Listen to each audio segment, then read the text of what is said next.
Good morning student. आज हम आप सबके उज्जवल भविष्य को लेकर बिहार बोर्ड हिंदी क्लास 10वीं के काव्य खंड प्रथम पाठ का अध्ययन करेंगे, जिनके लेखक गुरु नानक साहब हैं।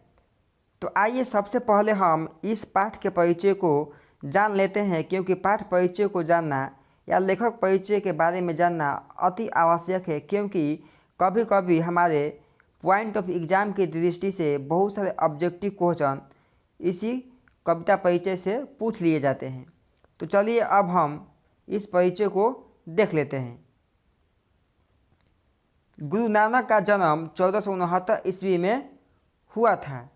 इनका जन्म 1469 ईस्वी में हुआ था। इनका निधन 1539 ईस्वी में वाहे गुरु उच्चारण करके ये अपना प्राण त्याग दिए थे। इनका जो जन्म स्थान है वो लाहौर ज़िला के तलवंडी ग्राम नाना काना साहब, पाकिस्तान।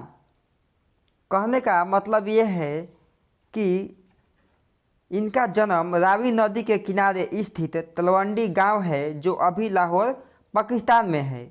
वहीं पर उनका जन्म हुआ था। उस समय में वो भारत ही था, लेकिन ये अभी पाकिस्तान है, और इसी जन्म स्थान के नाम को तलवंडी कहा जाता है, जो बाद में उनके जन्म के स्थान के नाम पर इन्हें नाना काना साहब कहा गया।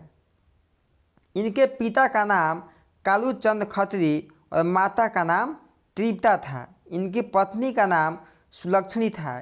इनके दो पुत्र थे। एक पुत्र का नाम था श्री चंद और दूसरा पुत्र का नाम था लक्ष्मी चंद। जो हमारे गुरु नानक थे, ये हिंदू और मुसलमान दोनों की समान धार्मिक उपासना पर बल देते थे।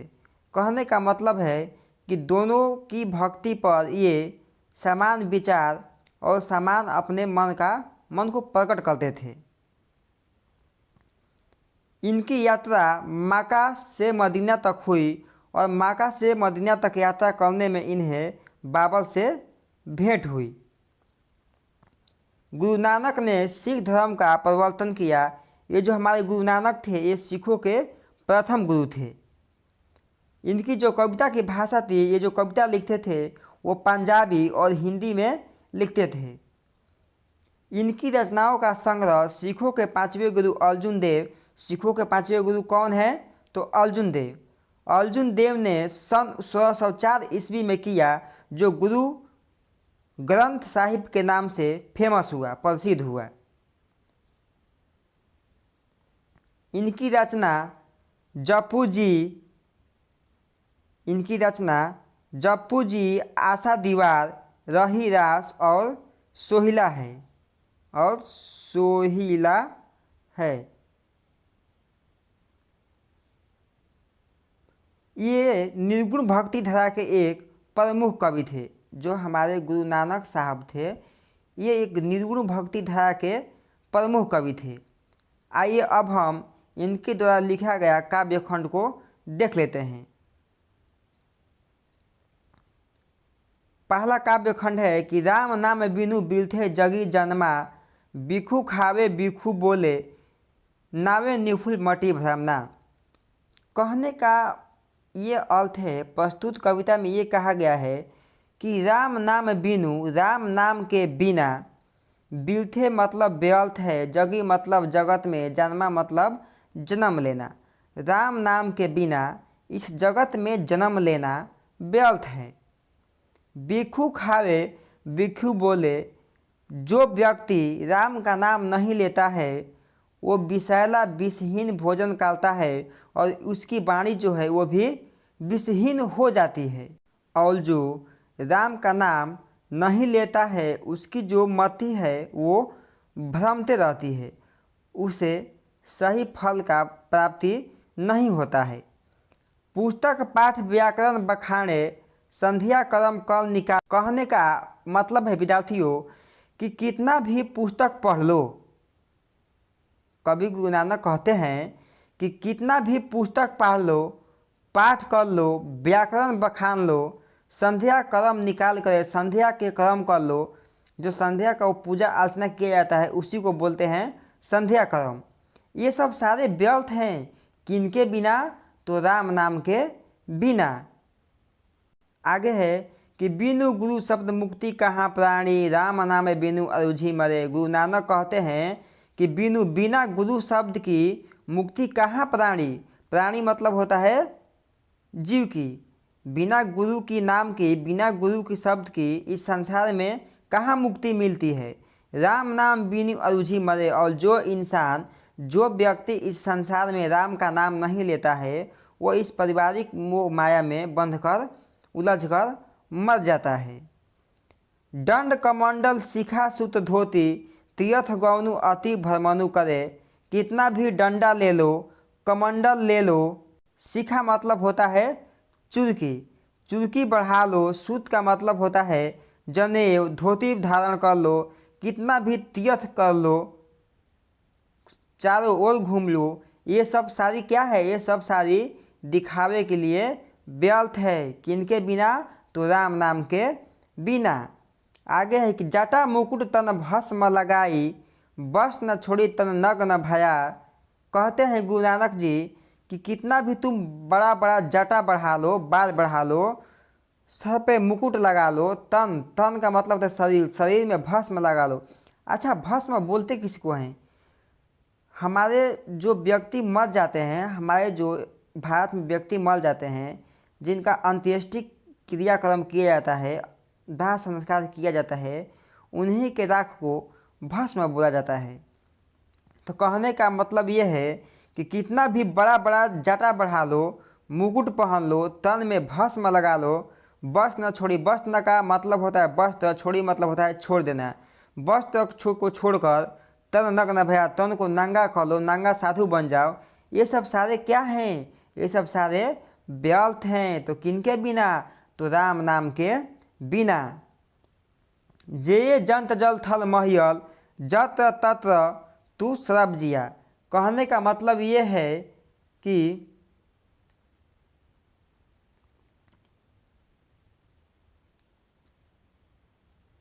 इस संसार में जितने भी जल, थल अथवा आकाश के जीव हैं, सब राम की कृपा से ही जीवित हैं। बिना राम के कृपा से जीवित हो ही नहीं सकते हैं।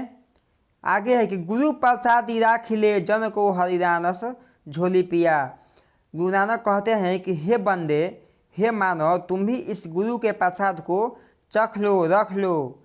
हरि रस नानक झोली पिया।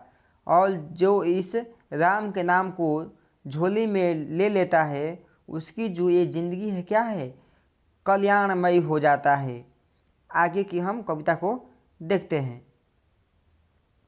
जो नर में दुख नहीं, जो नर दुख में दुख नहीं माने।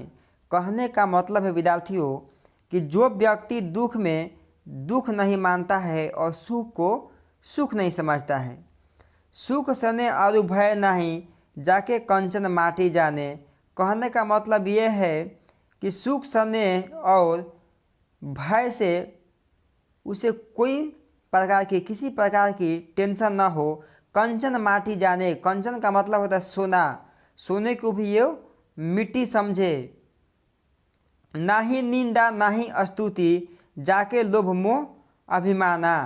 जो किसी के निंदा में, शिकायत में एक जैसा रहता है, उसे कोई प्रभाव नहीं पड़ता है। जिसके लोभ मोह, जिसमें लोभ और मोह घमंड नहीं है। आगे है कि हर्ष शोक ते रहे निहारो, नहीं मान अपमाना। जो खुशी में और दुख में दोनों में एक समान रहे, ना ही उसको कोई मान हो, ना ही उसको कोई अपमान का असर पड़े। आगे है कि आशा मानसा सकल त्यागी, कई जगते रहे निराशा। आशा और निराशा सब कुछ त्याग करके इस जगत में काम क्रोध जेहि पल से नाहिन, तेहि घट ब्रह्म निवासा। जिसको काम क्रोध स्पर्श नहीं करता हो, उसी के हृदय में ब्रह्म का निवास होता है। तेहि घट ब्रह्म निवासा। उसी व्यक्ति के हृदय में, उसी विद्वान के हृदय में किसका निवास होता है? तो ब्रह्म का निवास होता है। आगे लिखा है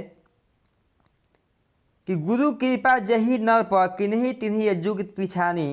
कहने का अर्थ है कि जिस व्यक्ति पर गुरु की कृपा हो जाती है, उस ईश्वर की महिमा बन जाती है, उनको ये युग कभी भी पीछा नहीं कर सकता है। आगे है कि नानक लीन भयो गोविंद सो जो पानी संग पानी। कहने का तात्पर्य यह है विद्यार्थियों कि नानक बोलते हैं, गुरु नानक जी बोलते हैं कि अरे भैया, नानक तो अपने भगवान की भक्ति में लीन हो गए हैं, और वैसे लीन हो गए हैं कि जैसे सो पानी संग पानी। अगर किसी एक पानी को दूसरे पानी में मिला दिया जाए और बाद में बोला जाए कि अपने पानी को तुम अलग ले लो, तो ये चीज़ संभव नहीं होता है, क्योंकि पानी और पानी जब मिल जाने के बाद कभी अलग नहीं होता है।